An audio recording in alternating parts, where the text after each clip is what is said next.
Татарстан диния нәзәретендә Бөек Ватан сугышында катнашкан татарлар һәм ветераннар ислам яңарышы дип исемләнгән Россия күләм конференциясе үткәрелде. Фәнни-гамәли чарада яңгыраган төп фикерләр турында Мөршидә Җихан репортажында. Фәнни практик конференциясында катнашучылар. Фәнни чараның пленар өлешен Татарстан мөфтие Камил хәзрәт Сәмигуллин исеменнән сәламләп Рәфиq Мөхәммәдшин ачып җибәрде.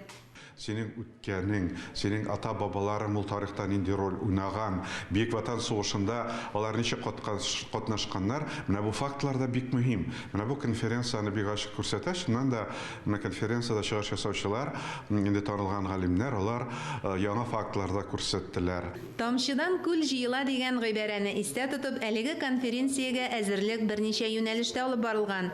Бөек Ватан сугышы ветераннары һәм 1980 еллар ахыры 1990 елларда ислам динен тергезү дип аталган түгәрәк өстәлдә катнашкан галимнәр әле моңа кадәр өйрәнелмәгән исемнәрне ачыклаган. Абдулхак Садыков, Абдулхак Каюмов һәм Абдулхак Саматов, алар Бөек Ватан сугышында катнашучылар һәм алар чыннан да Казанда исламны торгызуга бик зур роль өлеш керткән кешеләр.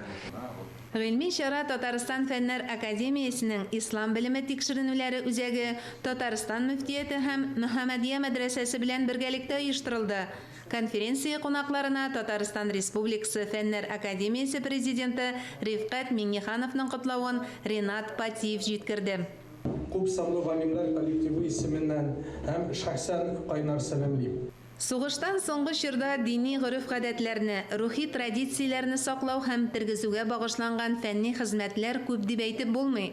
Алар берәмтекләп туплана. Мәсәлән, революция кадәрге дәвер буенча чыганаклар, язма чыганаклар бик күп. Менә совет чорына килгәндә, аеруча инде шул 30-нчы еллар ахырыннан соң, менә 40-нчы еллар, 50-нчы еллар, ул вакытта рәсми имамнар, менә мин бу чыгышта да әйттем, бөтен дин әһелләре буенча ул мөселманнар гына түгел, Татарстан күләмендә 22 кеше.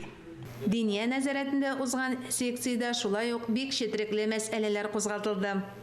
Безнең секцияның исеме Совет дәүләтенең дини өлкәсендәге сәясәте һәм мөселманнарның дини активлыгы.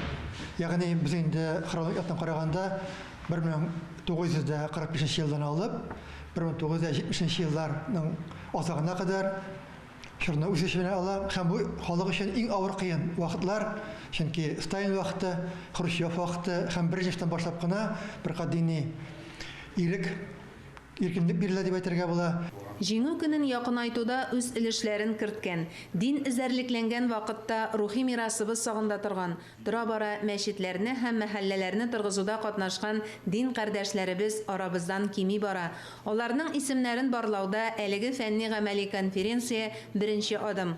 Ул туктамас, алга таба да адымнарын ныгытыр дигән өмет бар. Мөршидә Җихан, Искәндәр Төмәнов, Татарстан яңалыклары.